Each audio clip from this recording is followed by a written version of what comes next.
we introduced the one-dimensional version of the heat equation. And so let me remind you what we mean by one-dimensional is that, I don't know why I made this one. So if we have a rod,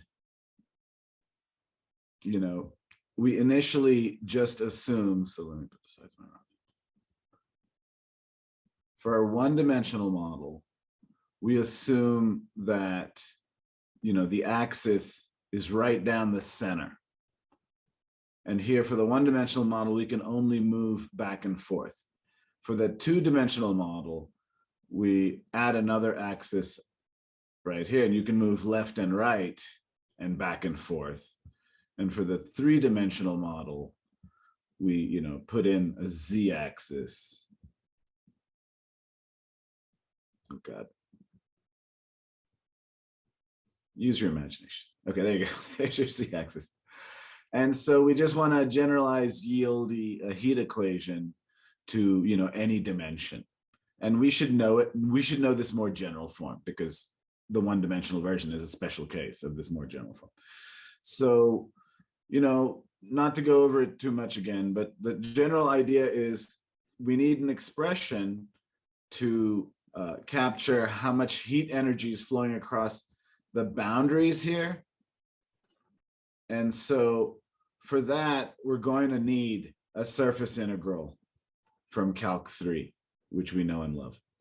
And so the surface integral here is just calculating, how much heat flux, heat energy is leaving the surface per, so if that's the heat flux, we project it. And then we multiply that by the surface area, and that'll tell us the amount of heat energy per unit time, and then we sum it across the surface. And here, the minus sign is conceptual here because, if phi is positive, then what we're expecting is energy loss. And so that's what the minus signs are. Okay. And so then through some math trickery, which we love, namely this divergence theorem and making everything a triple integral and then arguing that the only way the integral can be zero for all regions R is if the equation inside is zero, we're able to arrive at this sort of governing equation. And once we apply Fourier's law,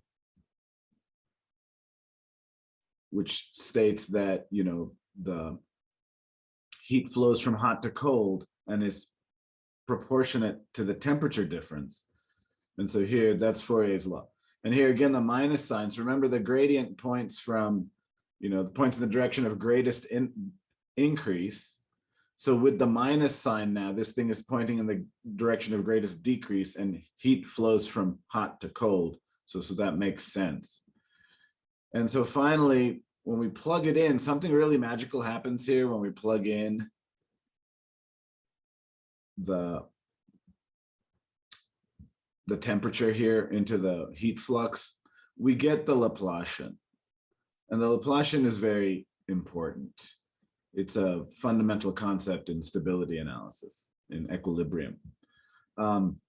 So now we have the Laplacian, and this can be,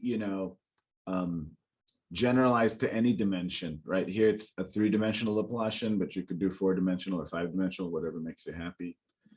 And so now we can write the heat equation, this high-dimensional heat equation, in this form.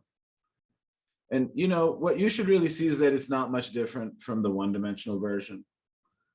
The only difference is we have, these are vectors that could be x, xy, xyz, xyzw, whatever dimension you want. But it's still the specific heat and heat capacity on one side and internal source of energy on the other side. And here in the one-dimensional case, instead of this Laplacian, we just have the second derivative written there in the one-dimensional case. So yeah. And then so to get a nice mathematical version, like the really core down version, we assume a lot of these parameters are constants. We assume Q is 0. We assume C and rho are constants.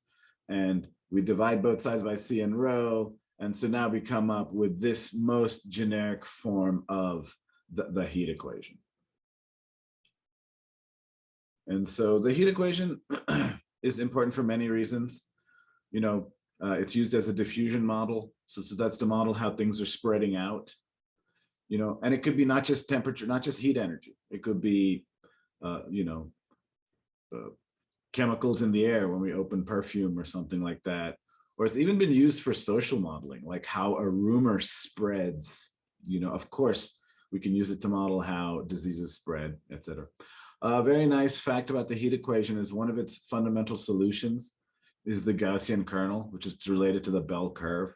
And so there's room here to bring in probability theory when you study the solution of the heat equation. We won't do that, but that's definitely an avenue of analysis.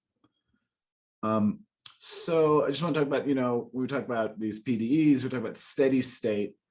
And so here, when we look at, when we apply different conditions to the PDE, like if we assume it's not time dependent, or if we assume there's no internal source of energy, we get other well-known famous PDEs.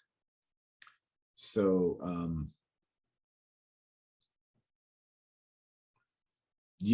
so the diffusion equation, so Jake was saying how it's very important in modeling how chemicals, you know, work in these catalyst reactions. So I actually use the diffusion equation to do data analysis for the Air Force. And the idea was, if you're given an image, I was trying to match it with a database of images. And the idea was to use a probability-based matching system. We would match two images if the probability that they were the same was very high. And the way we calculated that probability was using a diffusion process. So, and you know, this was to do what we call ATR, automated target recognition. So, you know, the applications are just limited to our imagination at the end of the day of this mathematics. So here's the old heat equation, the high dimensional version with all its full gear. So now if we assume that it's U partial T is 0. So if I assume this time derivative here, that it's time independent, it's constant in time, then we get what's, you know, and then move the Q over and divide by K naught, we get what's called Poisson's equation. So this is Poisson's equation.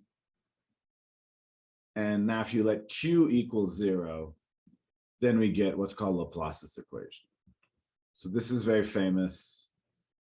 And I really am grateful to Laplace's equation, because that's what I studied when I was in school.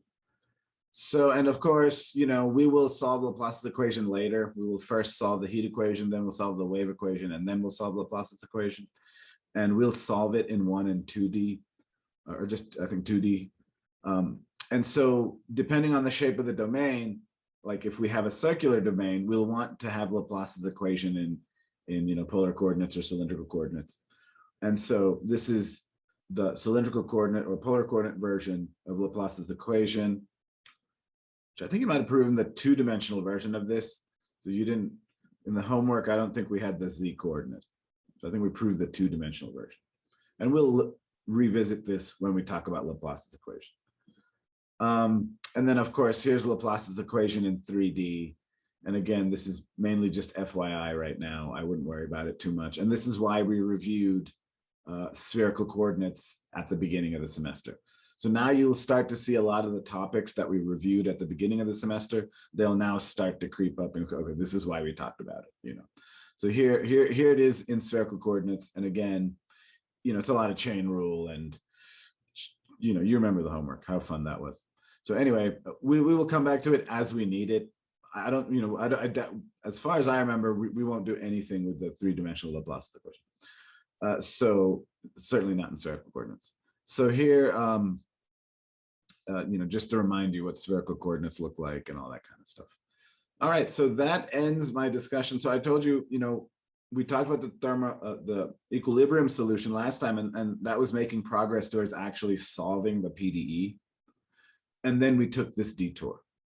Okay, so now I'm going to go back to solving the PDE and finally discuss the fundamental technique of solution that we're exploring in this class.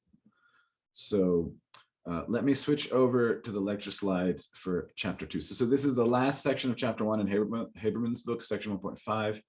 And so now in chapter 2, we start separation of variables, which is the fundamental technique of solution that we will employ in this class. So let me switch over. So now we start chapter 2. And so we want to start to solve the heat equation. And there's multiple parts of this. We will use separation of variables to assemble a solution. Then we have to talk about two issues. Does the solution converge? And does the solution satisfy the original PDE that we're trying to solve? We have to verify that it's a solution. Okay, so before we get into it, there's a lot of theory that goes into the solution structure of the PDE. And so first, let's define the heat operator. So we talked about linear operators as part of our review. This is why. So here, let's think about what we're looking at here. So here, the input is a function. U is a function of x and t, okay? And so here, the input is a function. The output is a function. Here, partial u, partial t, this is a function of x and t. The second partial of u with respect to x is also a function of x and t. So the input is a function, the output is a function. And I say here, for any u, x, t in the appropriate function space, what do I mean appropriate? That u should be at least once differentiable in the t variable and twice differentiable in the x variable. So here, L is what we call a linear operator. And so, this is the reason we reviewed operators at the beginning of the semester. And so what do I mean by a linear operator? For any two functions, u1 and u2, we have L of cu1, L of the linear combination of u1 and u2. Here you can break up, basically think of distributing the linear operator to each term. So you can, the linear operator of the sum is the sum of the linear operators. And then we can pull out the scalars. And so that's what we mean by it's a linear operator. And, when we say a homogeneous equation, that's when we set the linear operator equal to 0. So here, if you look at the homogeneous equation associated to the heat operator, you just get what we call the heat equation. It's just, if you wrote it out and moved the minus k second partial of u with respect to x to the other side, you just get our heat equation. Partial u, partial t equals, k, blah, blah, blah. Why am I writing? I don't know. If I never practice, I'll never get any better, right?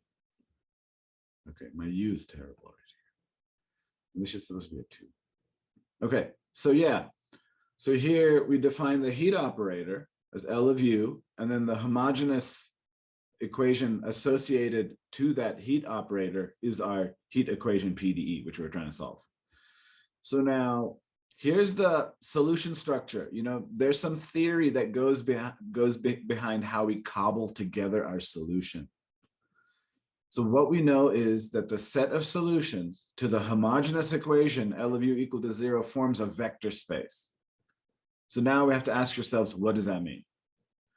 So what that means is, if we have, for example, two different solutions of the homogeneous equation, say u1 and u2. So I have two solutions, two different, solutions of the homogeneous equation.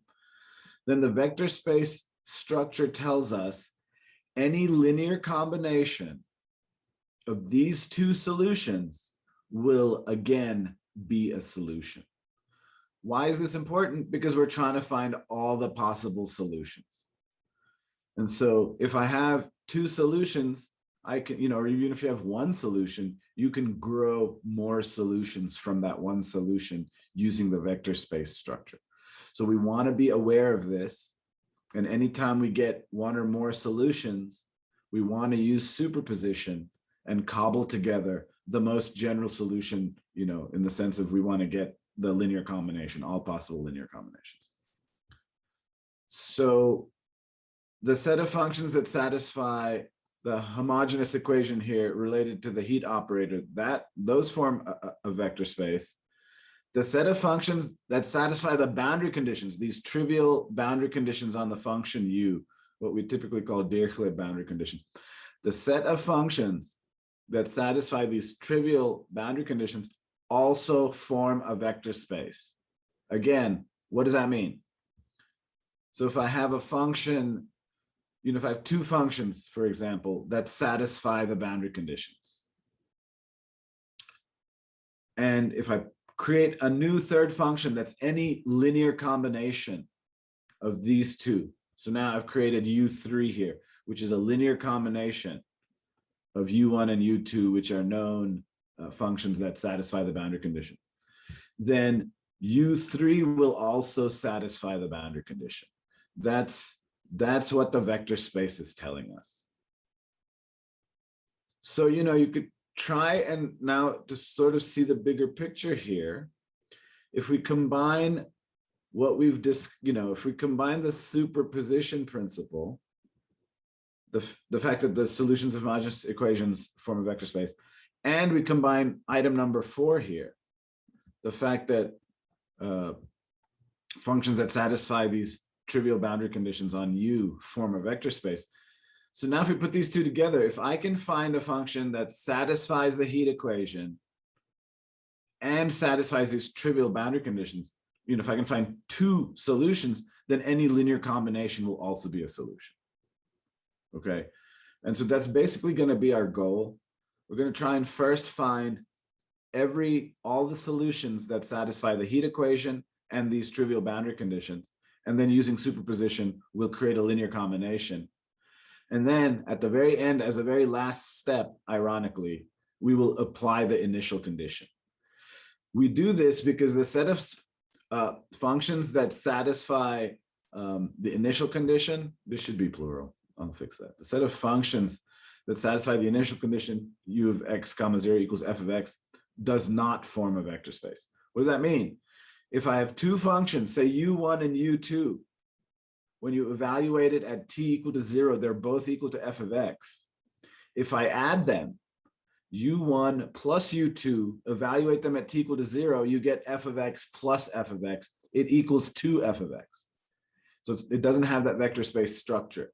The linear combination doesn't, again, give you the same initial condition. Of course, unless the initial condition is 0, trivial, but trivial initial conditions usually lead to trivial solutions.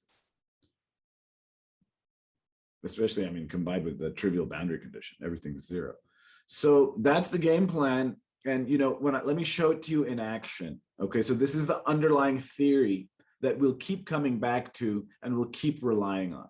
And I'll use this phrase superposition so often, okay? So, this is a good slide to kind of maybe come back to repeatedly as you're getting used to the method of separation of variables. All right, folks. So now let me start talking about separation of variables. Separation of variables is the fundamental technique that we will use in this class.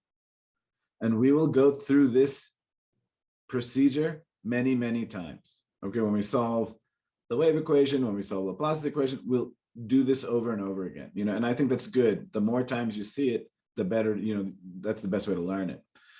So first of all, let's consider this PDE boundary value problem. So it's made up of the PDE, the boundary condition, PDE,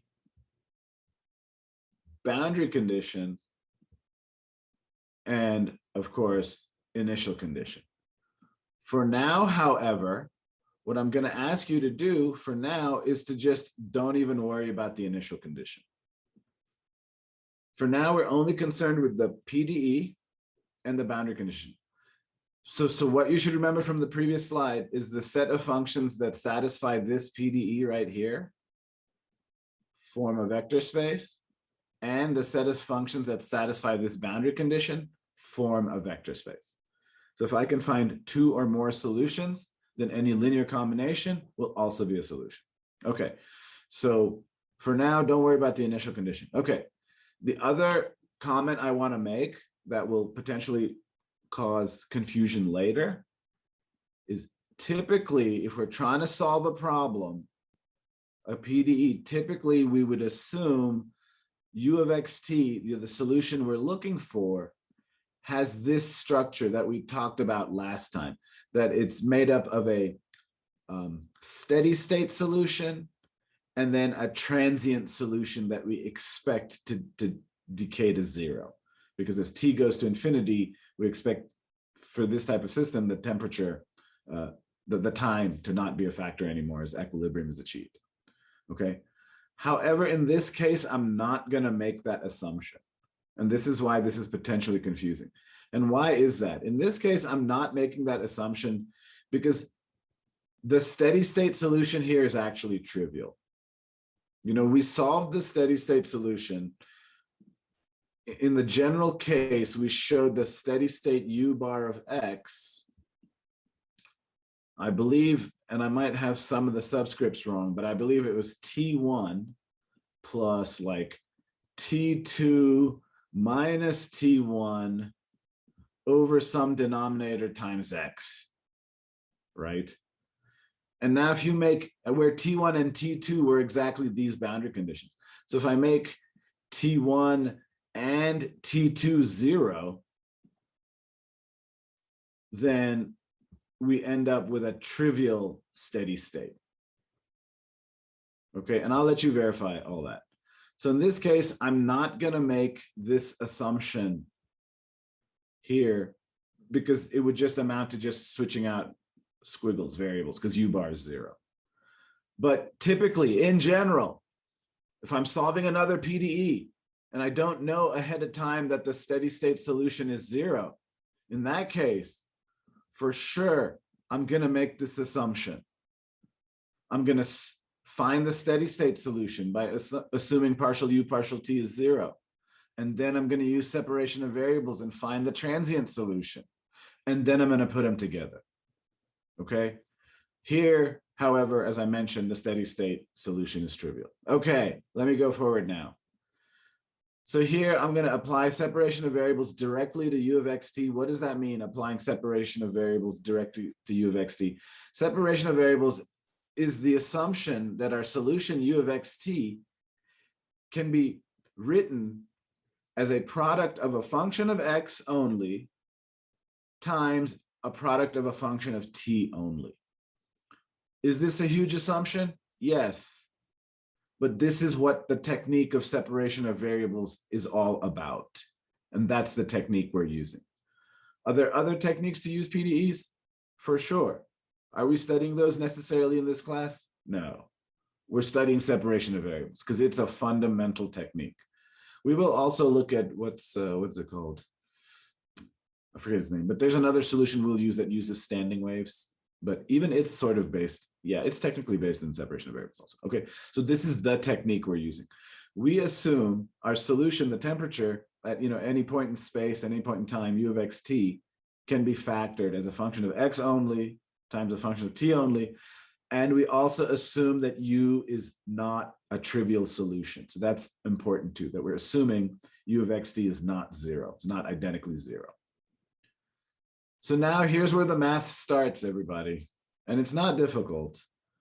So what we're going to do is we're going to replace u with f times g here on both sides of the heat equation. And so the t derivative of f times g, well, f is not a function of t. So the t derivative of f times g is just f times the t derivative of g.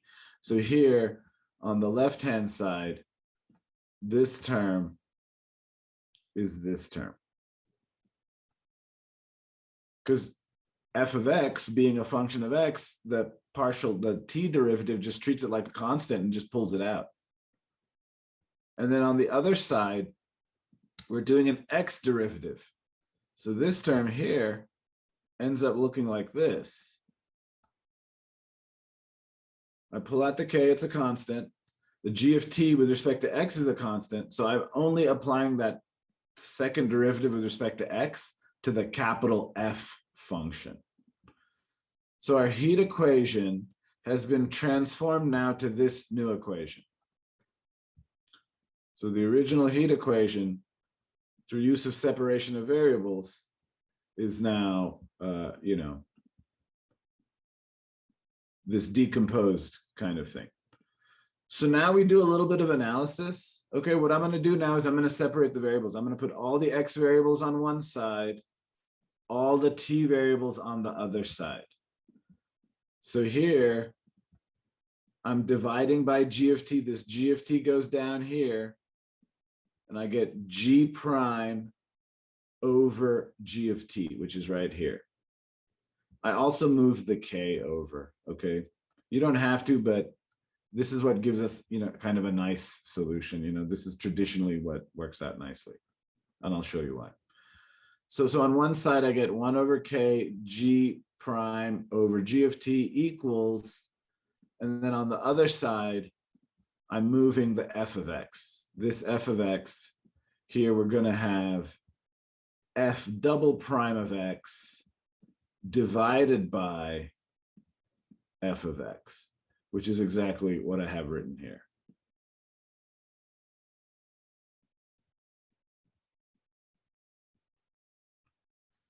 So, yeah, it's not difficult, you should just go through it very slowly.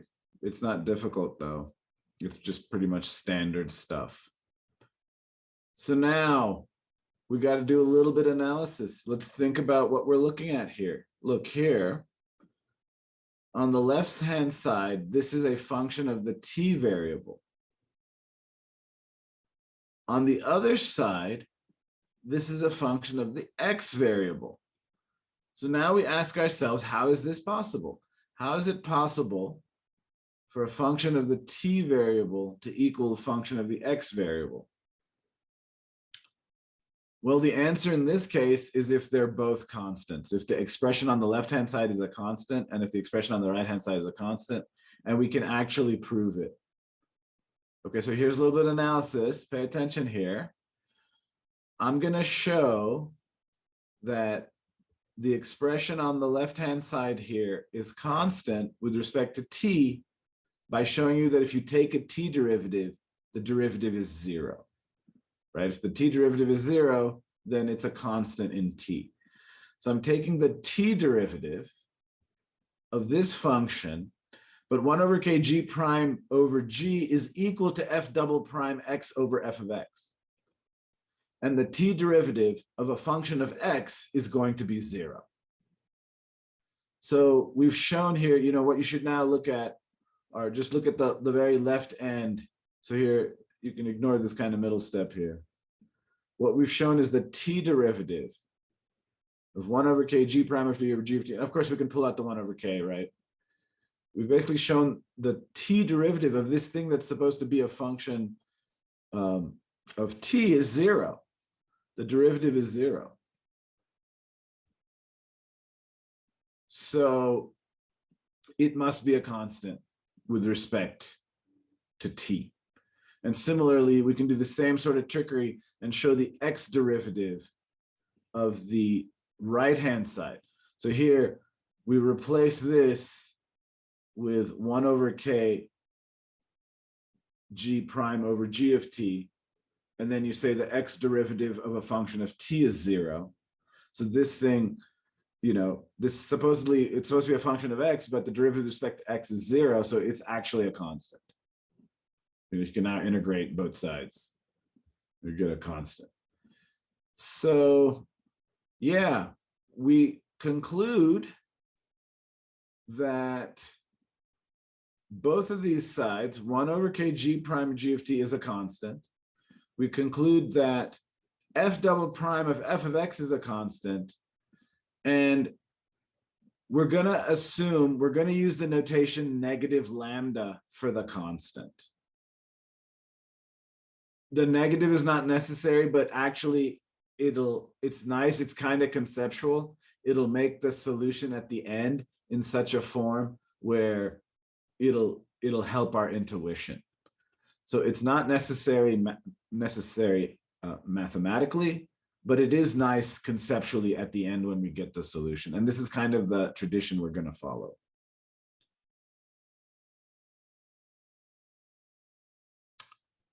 So Sean, the separation of variables is just an assumption that isn't necessarily justified. At the end of the day, I would say the only reason we're using separation of variables is because it works. And it's kind of baby steps. You say, what's the most, if I want to look at a function that's a function of two variables, what's the most simple structure that function of two variables could have? Well, if it's a function of x and t, maybe a nice baby step, a nice simple starting point is that, well, it's just a function of x times a function of t. So ultimately, the separation of variables assumption itself, that's a huge assumption to make, but it's one that's given us progress and given us solutions. So we're continuing to explore it. As I said, there are other ways of approaching a PDE and solving it, which we don't talk about in this class. So now what we want to do, so folks, so this could be a little confusing here. We set it equal to a constant, but we call that constant negative lambda, okay? And that's just going to be traditionally what we're going to do. And like I said, it'll give us a nice form of solution at the end that'll fit kind of our intuition. Okay, so I hope you're doing okay. This is like the beginning part of separation of variables. Already there's been, a little bit of theory here to where we're now able to get, we've got two separate equations here. We'll get an equation involving the x variable where it's f double prime over f equals minus lambda. And we get an equation in the t variable where it's 1 over kg prime over g of t equals negative lambda. And so now, essentially, if you see the big picture, we've taken the PDE and decoupled it. We've broken it apart. The PDE, where the function was a function of the x and t variable, we've now separated it into a differential equation in the t variable and a differential equation in the x variable. And now we can bring our ODE knowledge into it, So lambda is an eigenvalue. We will call lambda an eigenvalue in 1 second when we look at the boundary value problem. So there's a question about does lambda have anything to do with that? So yeah, it is an eigenvalue, and I'll talk about that in 1 second. I do think, Logan, the way someone might have stumbled upon this idea is that try to make the PDE look like an ODE. And one very, very easy way to do that is to assume u of xt, can be factored as a function of x separately and a function of t separately. That way, when you apply a partial of t or a partial of x, you're able to, kind of convert those into regular derivatives. So yeah, certainly working on it for a very long time, and that hallucinating thing with the coffee, I'm sure that also helps. So now here are two ODEs that we've gotten from the PDE. So it's kind of important that you see the big picture and say, okay, what just happened? So here, starting from our original PDE, we've now decomposed it. The PDE that's in the x and t variable, look, we've now, through this technique of separation of variables, we've decomposed into two separate problems. So now what do? We solve each of them separately. I'll solve this one for G, solve this for F, and then using superposition, and then combine them and then put them back together and then use superposition as necessary. Okay, so that's what we're now going to do. Okay, so I'm first going to solve what we call, this is called a time domain problem because it involves the t variable, and this is called the boundary variable problem. I'll tell you why in a second, or it's called the x domain problem. It's also known as the eigenvalue problem. So, okay, here we go. For the time domain problem, as we mentioned, the time domain problem is G prime equals negative lambda K GT. So here, well, the technique to solve this now is to use separation of variables, like the ODE, the ODE separation of variables. Then take the G of T, move it under here, and separate all the T variables on one side, everybody else on the other side, and then integrate. So then integrate both sides and, and see if we can't do the integrals. And so that's what we have here.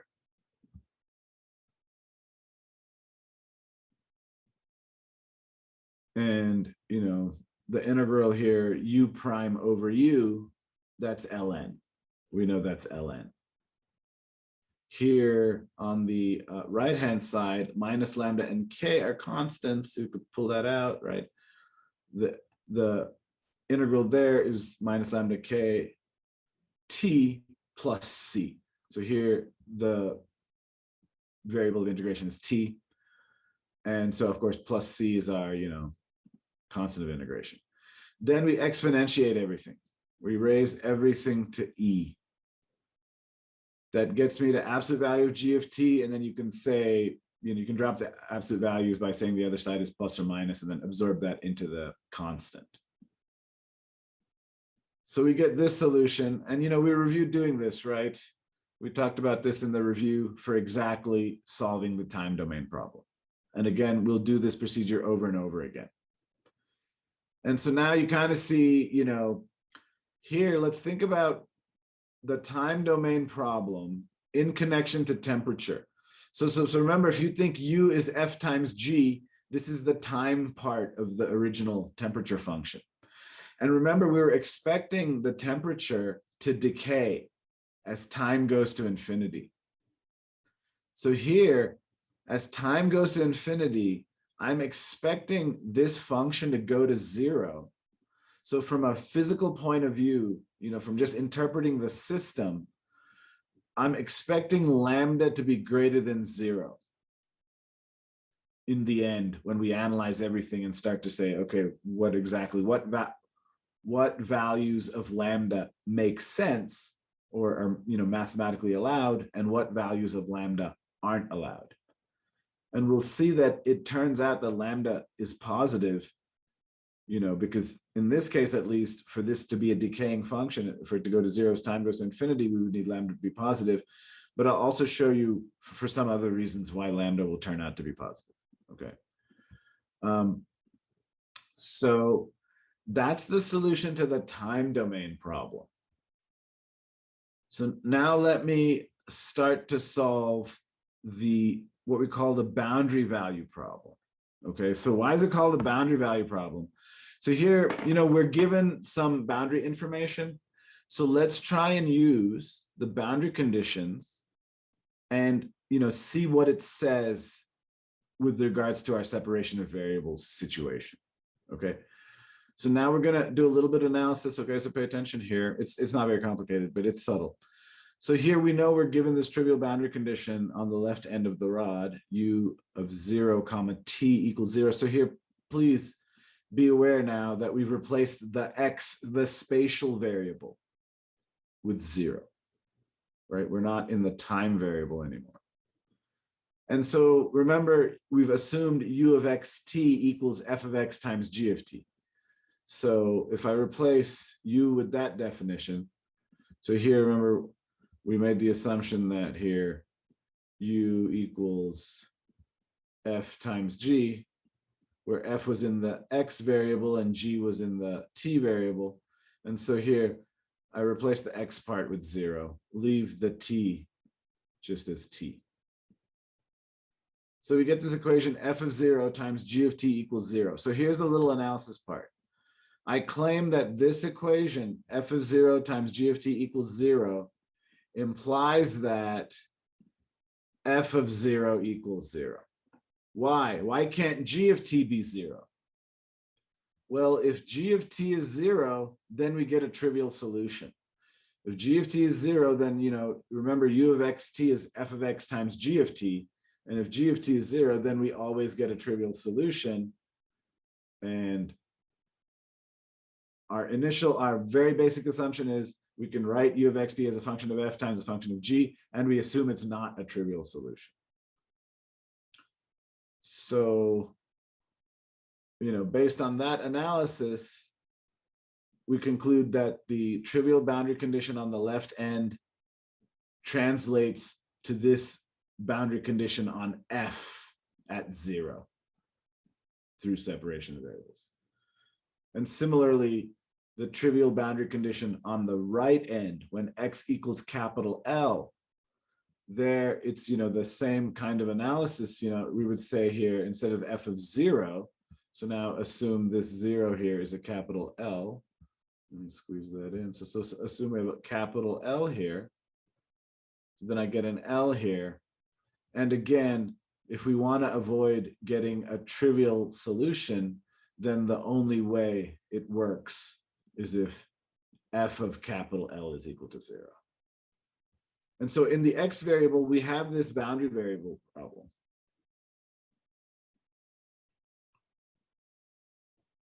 So there's a lot of moving parts, right? So this is the x domain problem from separation of variables combined with the boundary conditions that we've used some analysis here and concluded that they only apply to the f part. Otherwise, we have trivial solutions. Also, they're in the x variable, and this is all in the x variable. And now this is an ODE that we know how to solve. And we solve these types of second order ODEs at the beginning of the semester as part of our review and homework number 1. From solving the first order ODE, when you solve the first order version of this, you get the solution is like exponential raised to constant times a variable. So that's our inspiration. The solution to the first order ODE inspires us to try that again. Suppose f of x equals e to the rx, where r is some constant to be determined. And so now we're going to take e to the rx and plug it in for f on both sides. So f double prime of x, when you take the derivative of e to the rx is r e to the rx, and you take another derivative, you get another copy of r in front, so r times r is r squared. The second derivative here is r squared e to the rx. And then on the other side, we just copy minus lambda f of x becomes minus lambda e to the rx. And now, e to the rx is always positive, so I can cancel. I get r squared equals negative lambda.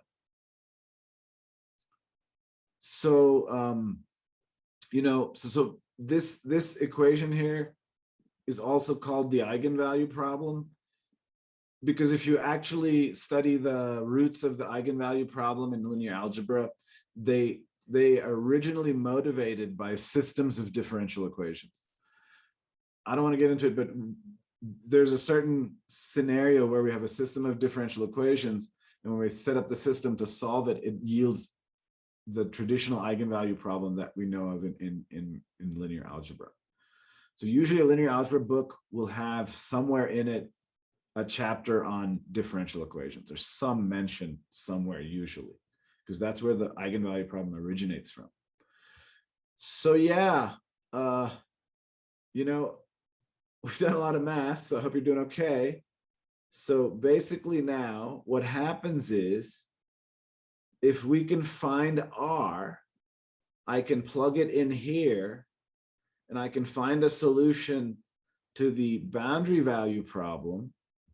And then what I can do is I can combine it with the solution to the time domain problem. So once I found the boundary value, I can combine these two and create what we call the product solution. Once you solve each of these, multiply them together. And then using, it'll turn out there's more than one. And then using superposition, we'll sum them all together. Okay. And, it's a complicated process. So we'll do it multiple times. Okay, so now how we proceed is we look at this equation in 3 different cases. Okay, so we consider the case that lambda is less than 0. We consider the case lambda is exactly equal to 0. And we consider the case when lambda is greater than 0. So let me just describe what happens, and then we can talk about mathematically why that is. But in this case, it turns out we get a trivial solution. It turns out f is identically 0, which implies u is 0. And I'll talk about that case in one second. And if you assume lambda is equal to 0, again here, it turns out we get that you get this trivial solution u equal to 0. So the most interesting case, it turns out, is the lambda greater than 0 case. And so, you know, in the next slide here, I'm going to zero in on the case where lambda is greater than 0 and solve this ODE in X, find this solution e to the Rx, combine it with the time domain solution to create what's called the product solution. And then we'll have more than one of these product solutions. So then I'll use superposition to create a big linear combination of all these product solutions to create what we hope is the solution to the PDE. We still have to bring in the initial condition. And then once we do that, we then have to verify, you know, well, we have to make sure it converges. And then we have to make sure that what it converges to is actually a solution. Okay, so we'll go slow, and I'm going to stop right here. I'll pick it up basically right here next time. So, you know, take a look. The first time around, it's a little like, wait, what's going on? But once you start to see the bigger picture and get used to how it's structured, then it'll get better and better. Okay, so just hang in there, because this is the first time we're looking at it. But, you know, we'll look at it many, many times. All right, everybody, I'm going to stop right here. I want to thank you for your time.